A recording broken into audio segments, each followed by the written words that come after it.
एक बेटे ने अपने पिताजी से कहा कि पापा, मैंने सुना है कि श्री राम आज इसलिए पूजे जाते हैं कि उन्होंने त्रेता युग में अपने पिता की आज्ञा का पालन किया था। भक्त प्रहलाद इसलिए पूजे गए क्योंकि उन्होंने द्वापर युग में अपने पिता की बात नहीं मानी थी। पापा, आप मुझे कृपया ये बताइए कि आपकी मैं आज्ञा का पालन करूं या न करूं। तभी बाप ने कहा कि हे प्रिय पुत्र, ये कलयुग है, हम दोनों के लिए सबसे अच्छा यही होगा कि हम दोनों आपकी माँ की आज्ञा का पालन करें, वरना हम दोनों पूजे जाएंगे।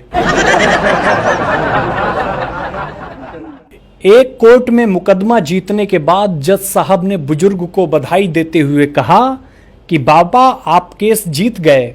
बुजुर्ग किसान ने कहा, भगवान आपको इतनी तरक्की दे कि आप दरोगा बन जाएं। वकील बोले, बाबा, जज तो दरोगा से बहुत बड़ा होता है। बुजुर्ग बोला, नहीं साहब, मेरी नज़र में तो दरोगा ही बड़ा है। बुजुर्ग बोला, जज साहब, आपने मुकदमा खत्म करने के लिए 10 साल लगा दिए और मुझे भिखारी बना दिया, जबकि दरोगा जी ने शुरू में ही कहा था 5,000 रुपए दो, 2 दिन में मामला रफा दफा कर दूंगा। एक सब्जी वाले ने एक पति से कहा, बाबूजी, मेम साहब तो इंग्लिश स्कूल में पढ़ी होंगी।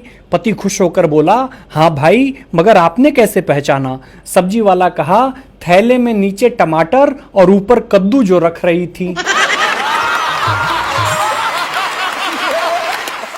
एक पुलिस ऑफिसर ने अपने पुत्र को समझाया कि वो अपने नाम के साथ ये भी बताया करे कि तुम एसपी भवानी सिंह के लड़के हो, ताकि दूसरे लोगों पर तुम्हारा रौब पड़े। पर उसकी माँ को लगा कि इस प्रकार का घमंड बच्चे के लिए ठीक नहीं है, इसलिए उसने ऐसा करने से मना कर दिया। अब एक दिन घर में आए एक मेहमान ने बच्चे से पूछा कि क्या तुम एसपी भवानी सिंह के लड़के हो? इस पर बच्चा बोला, जी पिताजी तो यही कहते हैं, पर माँ मना कर देती है। एक बार एक नेताजी लोगों की समस्याएं सुन रहे थे। नेताजी ने कहा, कितने बच्चे हैं? आदमी ने कहा, मेरे 5 लड़के हैं। नेताजी ने कहा, क्या करते हैं? आदमी ने कहा, पहला MBA, दूसरा MCA, तीसरा MA B.Ed with TET qualified, चौथा B.Tech और 5वां चोर है। तभी नेताजी ने कहा, तो फिर चोर को घर से निकालते क्यों नहीं? आदमी ने कहा, अरे नेताजी, वही तो कमाता है, बाकी तो सब बेरोजगार हैं साहब। भाई साहब, जब घर में बच्चा पैदा होता है तो माँ कहती है इसकी नाक मुझ पर गई है, पापा कहते हैं इसकी आंख मुझ पर गई है, चाचा कहते हैं इसके बाल मुझ पर गए हैं, मामा कहते हैं इसकी स्माइल मुझ पर गई है, बुआ कहती हैं इसके गाल मुझ पर गए हैं। और वही बच्चा जब जवान होकर लड़की छेड़ देता है तो सब कहते हैं पता नहीं हरामखोर किस पर गया है। भाई साहब, अपना भारत एक ऐसा देश है जहां लोग कहना तो नहीं चाहिए, ये बात कहकर बहुत कुछ कह देते हैं। देखिए, अगर आप गलती करके सुन रहे हैं तो आप ऑफिस में हैं, और अगर आप बिना गलती के सुन रहे हैं तो आप घर पर हैं।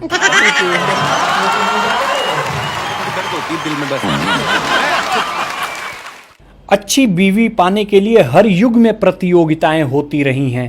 त्रेता में धनुष तोड़ना था, द्वापर में मछली की आंख फोड़नी थी, कलयुग में सरकारी परीक्षा पास करनी पड़ती है। पहले कविता बच्चों को पढ़ाई जाती थी, मछली जल की रानी है, जीवन इसका पानी है।